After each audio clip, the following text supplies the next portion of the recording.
গরিবের এক ঘটনা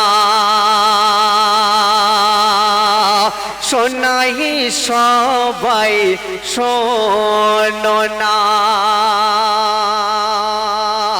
গরিব হলো আল্লাহর প্যারা,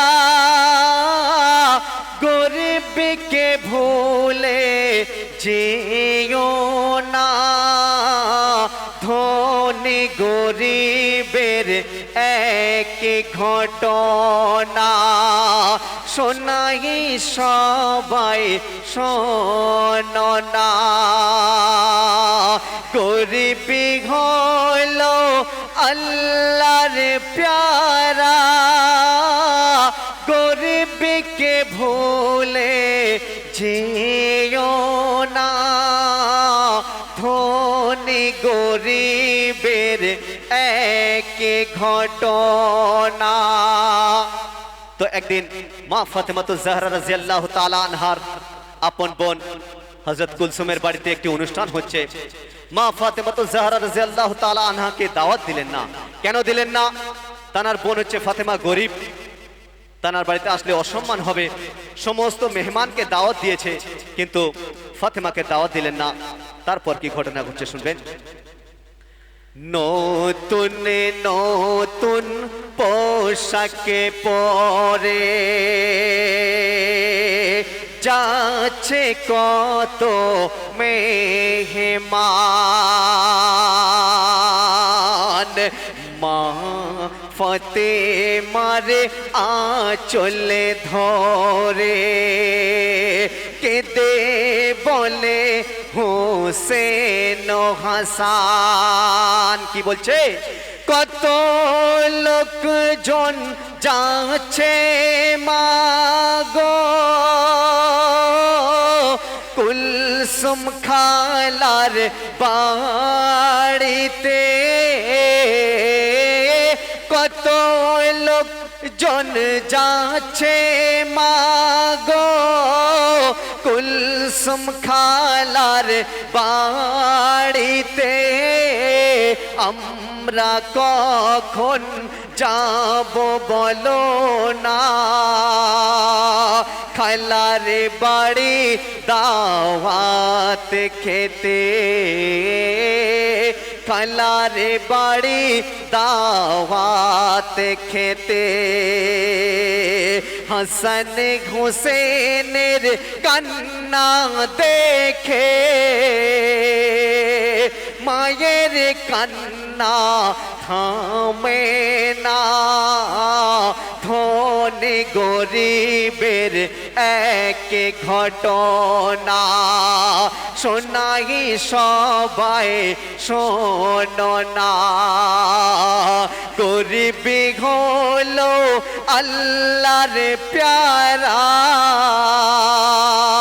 গরিবকে ভুলে যেও না। ধনী গরিবের এক ঘটনা। তো হাসান হোসেন ছোট্ট, ওনারা জানেন না যে ওনার আম্মাজিকে দাওয়াত দেননি, ওনাদের কাউকে দাওয়াত দেয়নি, জানেন না। তাই কাঁদছে আর মায়ের কাছে আবদার করছে। কিন্তু হাসান হোসেন যখন কাঁদছে, মা ফাতেমাতুজ জাহরা রাদিয়াল্লাহু তাআলা আনহা তিনিও কেঁদে ফেললেন। কিন্তু বাচ্চাদের সামনে যখন মা কাঁদবে, তখন বাচ্চারা আরো বেশি কাঁদবে। তার নিজের কান্নাটাকে লুকিয়ে মা ফাতেমাতুজ জাহরা রাদিয়াল্লাহু তাআলা আনহা বাচ্চাদেরকে সান্ত্বনা দিচ্ছে আর বলছে, মা বাবা তোমরা শোনো। বলছে শুনুন। মা ফাতেমা সান্ত্বনা দেয়, শোনো হোসেন হাসান। কি সান্ত্বনা দিচ্ছে? তোমাদের জন্য খানা তুলে রাখবে তোমার নানা জান। মা ফাতেমা সান্ত্বনা দেয়, শোনো হোসেন হাসান। আমাদের জন্য খানা তুলে রাখ থাকবে তোমার নানা জান। তখন হুসেন হাসান পারলো বুঝিতে, যাব না আমরা খালার বাড়িতে, যাব না আমরা বিনা দাওয়াতে, অসম্মানের খানা খেতে, অসম্মানের খানা খেতে। মা ফতেমা হোসেন হাসান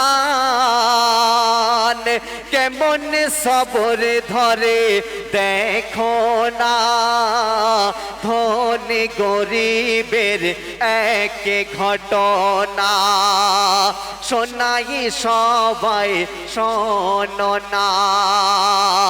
গরিবি হলো আল্লাহর প্যারা,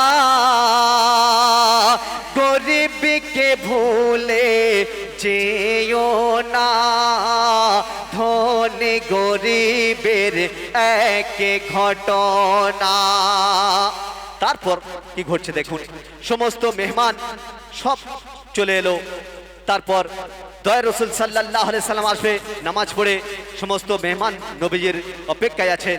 তারপর কি ঘটনা ঘটছে শুনবেন। মেহমান সবাই অপেক্ষায় আছে আমার নবীজির তরে, দয়ার নবীজি দাওয়াত খেতে এলেন কুলসুমের ঘরে। প্রথম হাঁড়ি খুলে দেখেন নবী, ছাই হয়ে গেছে খানা সবই। প্রথম হাঁড়ি খুলে দেখেন নবী, ছাই হয়ে গেছে খানা সবই। কার মনে আঘাত দিয়েছো বলতে থাকে দয়ার নবীজি, কার মনে আঘাত দিয়েছো বলতে থাকে দয়ার নবীজি। আর তখন উসমান কুলসুম ওয়াইসার বিন্দা ছুটে আসে ফাতেমার ঘরে, ধনী গরিবের এক ঘটনা, শোনাই সবাই শোনো না। গরিবি হলো আল্লাহর প্যারা, গরিবকে ভুলে যেও না, ধনী গরিবের এক ঘটনা। তো যখন সমস্ত খানা ছাই হয়ে গিয়েছে, তখন হযরত কুলসুম অসম্মানিত হচ্ছে। সঙ্গে সঙ্গে তার আব্বাজানকে নিয়ে মা ফাতেমার দরবারে ছুটে ছুটে গেলেন। কেন? যে বুবু আজকে তুমি চলো, তুমি না গেলে সমস্ত মেহমান খানা খেতে পারবেন না, আমার খানা সব ছাই হয়ে গিয়েছে।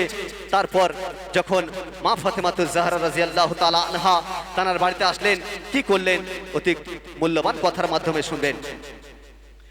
হুকুম দিয়েছে খোদার হাবিব আপনাদের নিয়ে যেতে, সম্মানে আমার রক্ষা করব, পায়ে ধরে কাঁদিতে থাকে। আর তখন জান্নাতি রানী গেল সে থায়, জান্নাতি রানী গেল সে থায়, বিসমিল্লাহ বলে হাঁড়ির ঢাকনা সরায়, ছাই থেকে হয়ে যায় খানা মা ফাতেমার হাতের ছোঁয়ায় মা ফাতেমার হাতের ছোঁয়ায় কি বরকত দিয়েছেন আল্লাহ কি বরকত দিয়েছেন আল্লাহ বরকতুন্নে সার হাতেতে ধনী গরিবের এক ঘটনা শোনাই সবাই শোনো না গরিবি হলো আল্লাহর প্যারা গরিবকে ভুলে যেও না ধনী গরিবের এক ঘটনা শোনাই সবাই শোনো না গরিবি হলো আল্লাহর প্যারা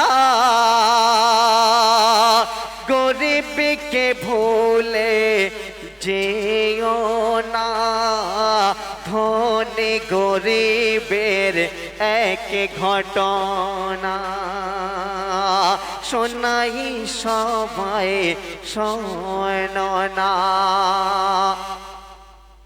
শুনলেন ঘটনামূলক কালাম তো আশরাফ ভাইয়া